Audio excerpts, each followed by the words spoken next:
Olá, tudo bem com você? Aqui é o professor Juliano e no bloco de hoje nós vamos dar prosseguimento aos crimes contra a administração pública praticados por funcionário público. E a gente vai começar agora trabalhando sobre a concussão.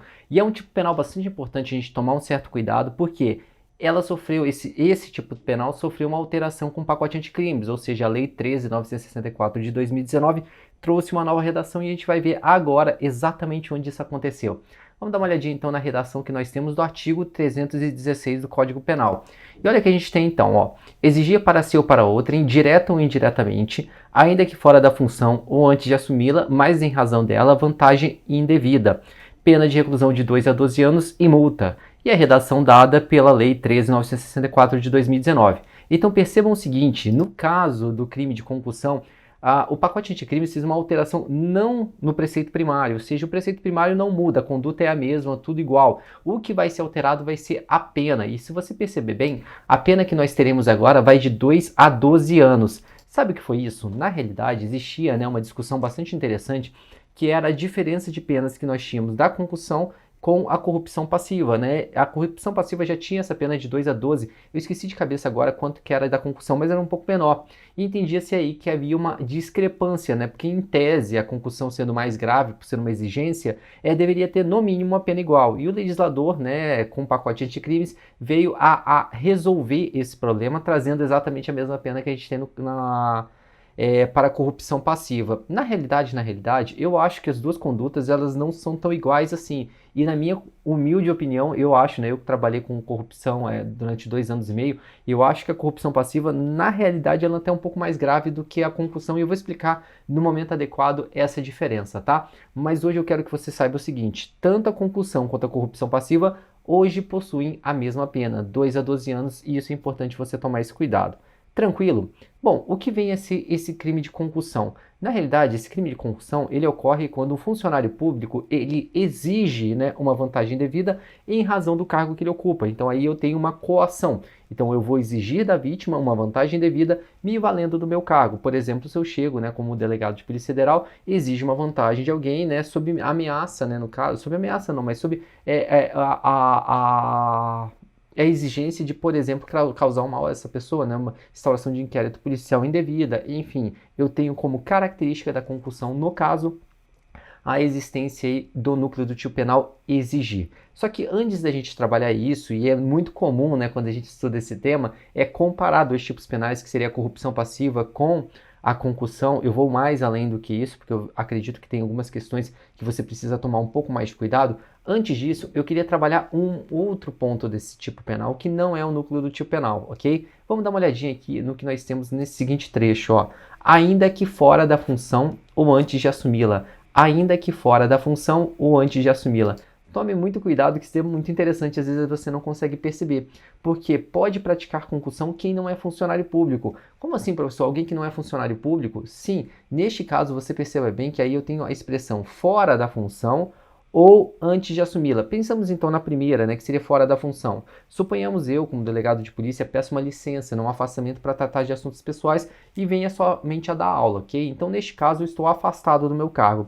Se eu exige uma vantagem devida, me valendo do meu cargo de delegado de Polícia Federal, mesmo que eu esteja de licença, isso configura a concussão. Então, fora da função seria uma forma que eu teria aí de concussão neste caso. Ou eu estando de férias, isso aí normalmente cai dessa forma, né? Fulano de tal, ele estava fora da função, mas exigiu uma vantagem devida por exercer o cargo tal. Então, neste caso, configura a concussão e é comum. Agora, tem um outro caso que eu gostaria que você tomasse cuidado, né? Vamos supor você não, né? Porque você jamais vai fazer isso, mas que um fulano de tal, né? Ele vá e passe na prova da Polícia Federal. E você sabe que na prova da Polícia Federal não basta você passar no concurso, você tem que fazer o curso de formação. Então, durante o curso de formação, no final de semana, quando você for liberado, você vai exigir uma vantagem devida se valendo do cargo que você vai assumir, não é? Porque você está no curso de formação, você está se valendo do cargo que você vai assumir. Neste caso, é possível você praticar concussão? Sim, é possível você praticar concussão. Por quê? Porque o tipo penal assim o admite. Olha lá. Ainda que fora da função ou antes de assumi-la. Então tome muito cuidado com isso, tá? Essa expressão aí atrai inclusive situações em que o agente ainda não exerce a função pública, ainda não é funcionário público, mas já tem a expectativa de sê-lo, né? Antes então da assumir o cargo. Beleza isso? Tá. Outra observação importante que a gente tem em relação a essa questão da função, né, do exercício em razão da função, é o seguinte: eu detectei que várias questões recentes de prova vêm trazendo a seguinte situação, e eu não falo só de uma banca, tá? São várias bancas que trazem a situação, que é A ou B, né? O A, ou seja, uma pessoa, ela não tem cargo público, ela não é funcionário público, não tem função pública e nem vai assumir, mas ela se passa de funcionário público e exige uma vantagem devida em razão desse suposto cargo público, entenderam? Então vamos lá. A jamais foi aprovado em um concurso público, ele não exerce cargo público, ele não tem vínculo com a administração pública, ok? Mas, se fazendo passar de funcionário público, ele exige uma vantagem devida da vítima. Neste caso, ele vai responder por concussão? Percebam bem que o tipo penal diz o seguinte: fora da função ou antes de assumi-la. Ela não abarca, ela não alcança aquela pessoa que não exerce função pública, ok? Então, neste caso, tomem bastante cuidado. O tipo penal será outro. Será o quê? Usurpação de função pública. Isso é muito importante você tomar cuidado. Vem caindo demais, né? Normalmente vem numa questão de A, B, C, D e E. E a primeira letra, né, que vai aparecer a letra A, vai vir com concussão. Tomem cuidado. Neste caso, não é concussão, é usurpação de função pública. Tranquilo? É bom você tomar cuidado, então, em relação a isso. Inclusive, eu trago aqui para você, né, a redação que nós temos desse artigo 328. Vamos dar uma olhadinha no que a gente tem? Olha lá, ó.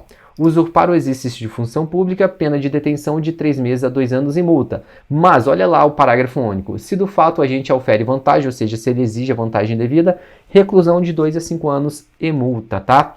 Prestem bastante atenção em relação a esse tipo penal. No devido tempo, nós vamos trabalhar certinho esse tipo penal, mas eu gostaria de trazer essa observação que é muito importante você não perder de mente, tá bom? Então, percebam que nós temos, em relação à função pública, mesmo fora da função ou antes de assumi-la, isso caracteriza o crime de concussão. Agora, se o agente jamais teve essa função pública e nem vai ter, aí nós teremos um outro tipo separado, um tipo penal em separado. Até aqui tranquilo, eu tenho certeza absoluta que vocês estão acompanhando muito bem. Bom, agora vamos entrar na pegadinha clássica, né, que nós temos em prova, e é tão batida que ela costuma não cair mais em prova. Mas nesse ponto aqui, então, é importante a gente ensinar o básico, né, ensinar o intermediário e, nos momentos adequados, sofisticar a aula trazendo informações extras, como eu trouxe agora para você, né. Agora, eu queria trabalhar com vocês a distinção que nós temos entre o crime de concussão e corrupção passiva. Então, concussão e corrupção passiva. Vamos dar uma olhadinha então no que nós temos na redação, né, comparativa entre esses dois tipos penais, que vai ajudar a gente a distinguir um do outro. Vamos lá então dar uma olhadinha no que temos. Então, olha lá a redação que nós temos no artigo 316, que é a concussão que a gente acabou de ler, né?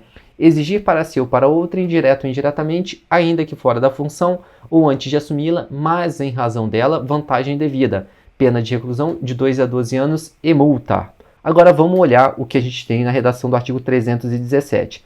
Percebam que aqui o verbo não é mais exigir, né? Exigir envolve uma coação, né? Uma exigência e uma coação. Você vai ser impositivo. E no 317 não. Olha a situação como nós teremos. Solicitar ou receber para si ou para outrem, direto ou indiretamente, ainda que fora da função ou antes de assumi-la, mas em razão dela, vantagem devida ou aceitar promessa de vantagem. Vamos lá de novo então. Percebam agora nessa leitura que a gente vai destacar os verbos. Solicitar ou receber para si ou para outrem, direto ou indiretamente, ainda que fora da função ou antes de assumi-la, mas em razão dela, vantagem devida, ou aceitar promessa de vantagem, pena de reclusão de 2 a 12 anos e multa. Olha que interessante, a distinção que nós temos aqui, basicamente, entre o tipo penal da concussão e a corrupção passiva, é em relação ao núcleo do tipo penal, porque quando eu olho a concussão, eu tenho o verbo exigir.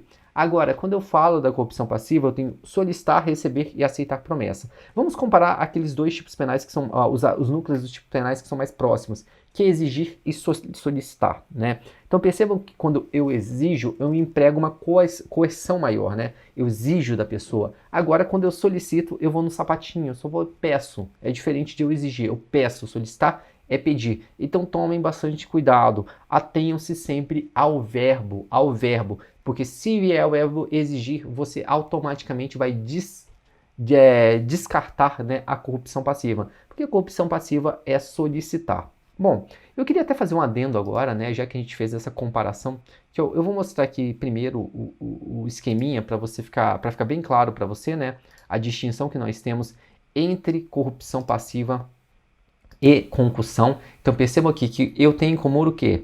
A obtenção da vantagem devida, né? Então nos dois casos o agente ele vai se valer da função pública para quê? Para conseguir angariar, né, essa vantagem devida. Mas na concussão eu terei o verbo exigir, ao passo que na corrupção passiva eu vou solicitar, receber ou aceitar a promessa. Tranquilo isso? Beleza. Há uma discussão, né? Agora eu vou sofisticar um pouco a aula. Eu gostaria que só que você se atentasse a isso que eu vou falar. Na realidade, isso não vai cair na tua prova, né? Mas eu queria que você enxergasse aqui comigo um pouco da prática. Por quê?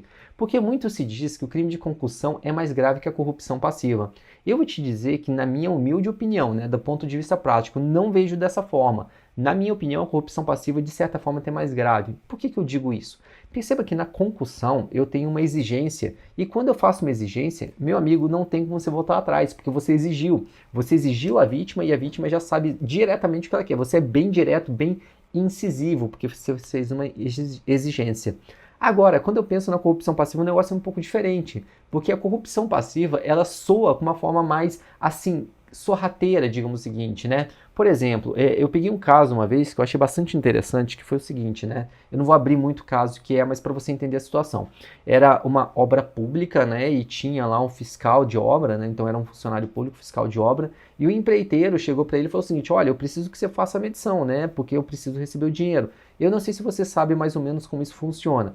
Quando você tem uma obra, o fiscal de obra ele faz a medição e a medição feita e aprovada, o empreiteiro recebe aquele dinheiro, ok?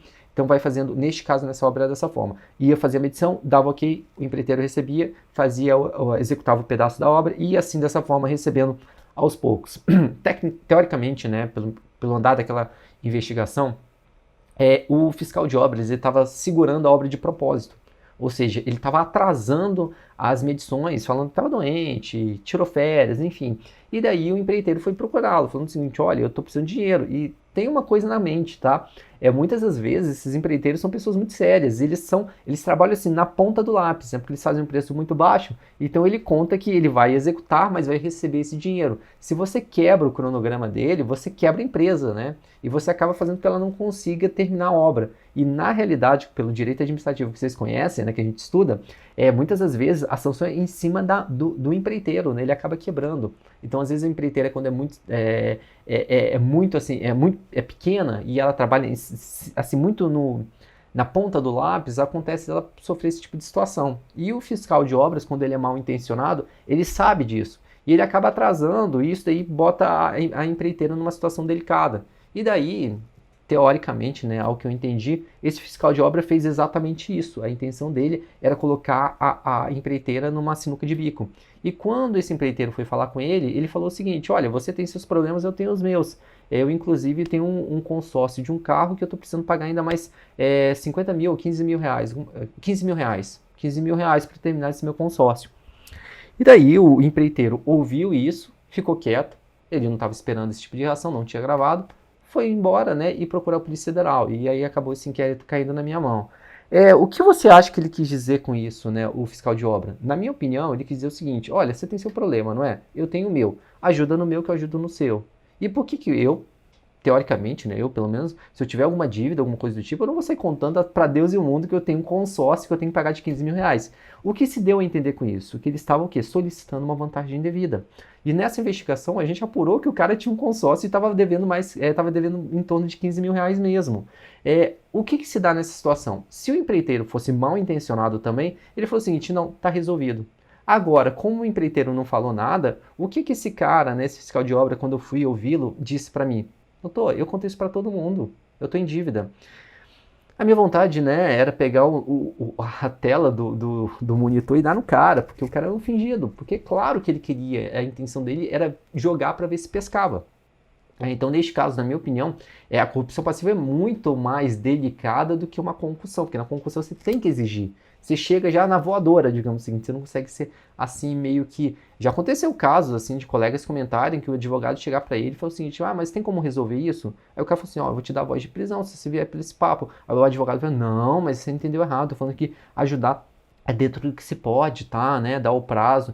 Então você vê que às vezes ele tenta, né, o cara, o corruptor, ele tenta jogar a isca para ver se a pessoa pega. Então, por isso a corrupção passiva, na minha concepção, é muito mais grave que a corrupção. Porque na concussão você chega na voadora, não tem volta, né?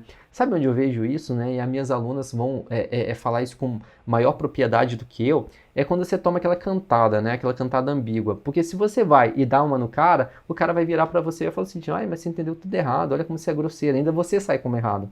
Então é mais ou menos essa ideia que eu tenho de concussão e corrupção passiva. Essa é a diferença central que nós temos, né? O núcleo do tipo penal. No caso da concussão, exigir, e no caso da corrupção passiva, solicitar, receber ou aceitar a promessa. Tranquilo até aqui? Beleza? Creio que sim, né? Isso que eu acabei de falar para vocês, qualquer professor ensina, porque isso é bastante comum. E na realidade, dificilmente o aluno, o candidato vai errar essa questão de tão batido que é. Agora, existe uma situação um pouco diferente que aí sim eu gostaria que você tomasse cuidado.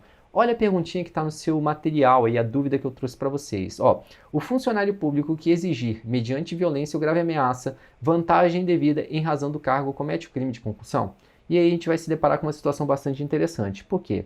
Olha só essa questão. Eu não trago muita questão durante a aula, né? Porque a gente foca aqui mais para dar o conteúdo, mas essa questão aqui é bastante importante até para entender o tema que eu quero trazer para vocês, a discussão, né? Olha essa questão que caiu em 2014, né, do TJ de Sergipe, técnico judiciário, em relação às causas extintivas de punibilidade e aos crimes contra a administração pública, julgue o item que se segue. Cometerá o crime de concussão o funcionário público que, utilizando-se de grave ameaça e em razão da função pública que ocupar, exigir de alguém vantagem indevida. Bom, se você vai na hora da prova, correndo, e observa que é um funcionário público exigindo uma vantagem devida em razão do cargo, você vai, pum, marca concussão. É automático, né? A primeira coisa que você vai tentar olhar é distinguir se o verbo é solicitar ou exigir. Você viu exigir, então você vai na concussão. E neste caso, essa questão está equivocada. Presta bastante atenção no que nós temos aqui, olha. Percebam que cometerá o crime de concussão um funcionário público que, utilizando de grave ameaça, percebam que quando nós trabalhamos a concussão, eu vou trazer até aqui o tipo penal que nós temos, na concussão, em nenhum momento eu menciono violência ou grave ameaça, né? Olha lá o que nós temos no artigo 316.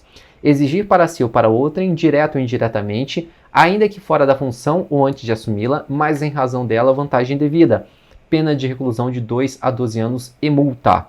Percebam que aí não há como elementos violência ou grave ameaça. Mas, se eu olhar o artigo 158 também do Código Penal, nós teremos o crime de extorsão. E olha o que diz o crime de extorsão.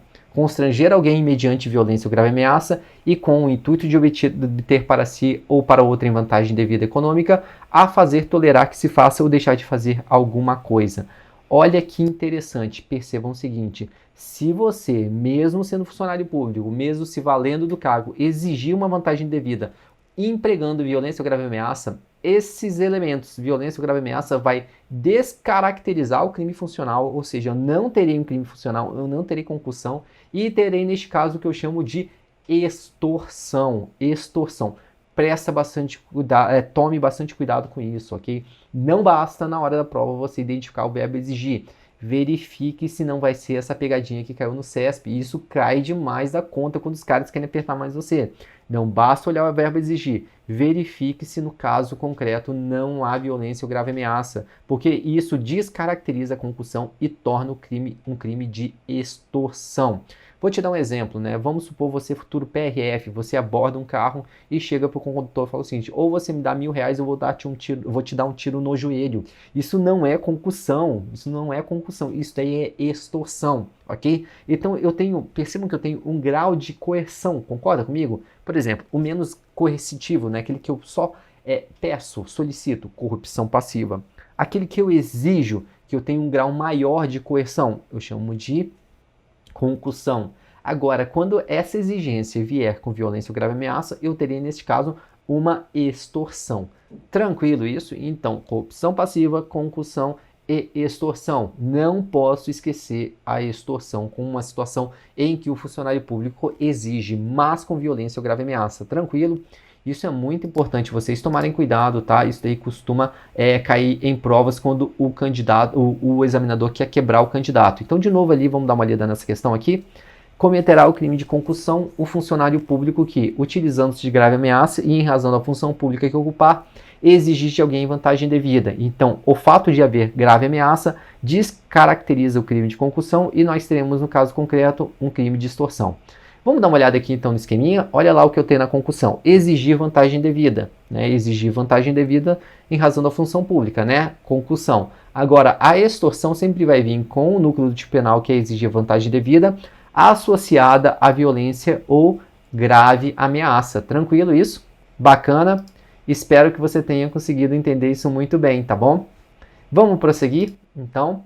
Em relação à consumação do crime de concussão, isso daí é bastante claro e não tem dúvidas nenhuma, né? O crime de concussão, ele é considerado, ele é classificado como um crime formal. E o que quer dizer que ele é um crime formal? Que o crime se consuma no momento que eu exijo vantagem devida, ainda que o outro seja o momento lá da obtenção da vantagem devida. Ou seja, eu posso até nem receber essa vantagem devida. Só o fato de eu exigir essa vantagem em razão do meu cargo já configura o crime de concussão, não tem mais o que se dizer. Tranquilo isso? Eu acho que com esses apontamentos que nós fizemos, é fácil demais você conseguir resolver qualquer questão que venha cair sobre concussão contigo. Tranquilo? Tranquilo então. Só que nós temos no artigo 316, no parágrafo 1º, e parágrafo 2º também, a modalidade qualificada, um outro tipo penal que é chamado de excesso de exação. Excesso de exação. E na realidade, o excesso de exação é uma espécie, né, uma concussão específica, ok? Bem particular, uma concussão particular, o excesso de exação. E vamos dar uma olhadinha então no que diz esse excesso de exação? Vamos dar então uma olhadinha aqui no tipo penal, que é o artigo 316, parágrafo 1º, e dar uma olhada nas características que nós temos desse tipo penal. Vamos lá. Se o funcionário exige tributo ou contribuição social que sabe ou deveria saber indevido, ou, quando devido, emprega na cobrança meio vexatório ou gravoso que a lei não autoriza, reclusão de 3 a 8 anos e multa. Então, de novo, se o funcionário exige tributo ou contribuição social que sabe ou deveria saber indevido, ou, quando devido, emprega na cobrança meio vexatório ou gravoso, que a lei não autoriza, reclusão de 3 a 8 anos e multa. Dá uma olhadinha, então, o que se trata, né, o que se alia ao núcleo do tipo penal exigir. Assim como eu disse, eu falei para vocês, né, que a excesso de exação é como se fosse uma concussão. Então, além de ter o núcleo do tipo penal exigir, que é comum à concussão, essa exigência tem que ser específica. E qual é essa exigência? Tributo ou contribuição social que não são devidas, ou, quando devidas, o agente, né, o funcionário público emprega meio vexatório, né, e gravoso. Bom, como que se tem essas situações? Primeira coisa que eu queria ressaltar com vocês é o seguinte: esse tipo penal, especificamente, ele costuma cair em provas de auditor fiscal. Exatamente por quê? É o tipo penal mais comum para esse tipo de cargo, né? Para carreiras policiais não faz tanto sentido. Mas é um outro cuidado que eu quero que você tome também nas provas, porque isso pode cair para você. Então, quando você vir um funcionário público exigindo vantagem devida, tomem cuidado, porque eu falei para você que se tiver violência ou grave ameaça, será extorsão. Agora, se essa exigência estiver relacionada à cobrança de tributo ou contribuição social, neste caso não marque concussão, porque você está indo pela fórmula genérica. Neste caso, eu tenho que aplicar a especialidade, eu vou cair no excesso de exação. Então, quando o funcionário público exige um tributo ou uma contribuição social indevidas, nós teremos o chamado excesso de exação. E, outro detalhe, esse tributo e essa contribuição social pode até ser devida, mas você não pode fazer isso de forma vexatória. O que é de forma vexatória? Hoje em dia não é mais assim, né? Mas antigamente, aqui em São Paulo, né, minha mãe contava quando ela morava aqui, quando ela era nova, que os fiscais da Receita chegavam nas lojas e tocavam um terror mesmo, né, nos comerciantes, né, que trabalhavam nesses camelódromos, né, humilhavam as pessoas, falando, eu vou acabar com a sua vida, né, que você vai perder todas essas mercadorias. Olha só, existe, né, a gente tem que sempre lembrar o seguinte: a gente pode ter o direito, mas a forma de exercer esse direito também tem que ser feita de forma regular, digamos assim. Então, neste caso, quando o funcionário público vai cobrar um tributo, uma contribuição social que são devidas, mas ele emprega esse meio vexatório, gravoso, nós teremos aí também o excesso de exação. Tranquilo para você? Beleza? Então agora a gente vai dar uma olhadinha no que temos no parágrafo 2º. Por quê? O parágrafo 2º traz uma hipótese qualificada de excesso de exação. Vamos dar uma olhadinha no que diz então o parágrafo 2º? Se o funcionário desvia em proveito próprio ou de outrem o que recebeu indevidamente para recolher aos cofres públicos, reclusão de 2 a 12 anos e multa. Olha que interessante nesse caso aqui, né? Porque o excesso de exação do parágrafo 1º tem uma pena de 3 a 8. Perceba que ela tem uma pena, o excesso de exação tem uma pena menor do que a concussão. Por que isso? Porque no excesso de exação, quando eu cobro um tributo, uma contribuição indevida ou de forma gravosa, eu estou pegando esse dinheiro e recolhendo os cofres públicos, entendeu? Então perceba o seguinte, aqui no excesso de exação, no parágrafo 1º, você não está pegando essa vantagem indevida, você está recolhendo. E mesmo você recolhendo para os cofres públicos, você pratica o excesso de exação. Se você cobrar, exigir vantagem indevida não, exigir tributo ou contribuição social indevida. Tome cuidado com isso. Agora, se você exige esse tributo, essa contribuição social indevido e pega para você, você vai ter uma modalidade qualificada, que neste caso a pena será de 2 a 12 anos. Ok, beleza, e aí eu teria equivalência com quem? Com a pena da concussão e com a pena também da corrupção passiva. Até aqui, beleza? Bom, então a gente vai encerrar por aqui, tá bom? A gente tratou aí da concussão, tratou também do excesso de exação e a gente vai prosseguir depois com a corrupção passiva. Muito obrigado e até o próximo bloco. Valeu!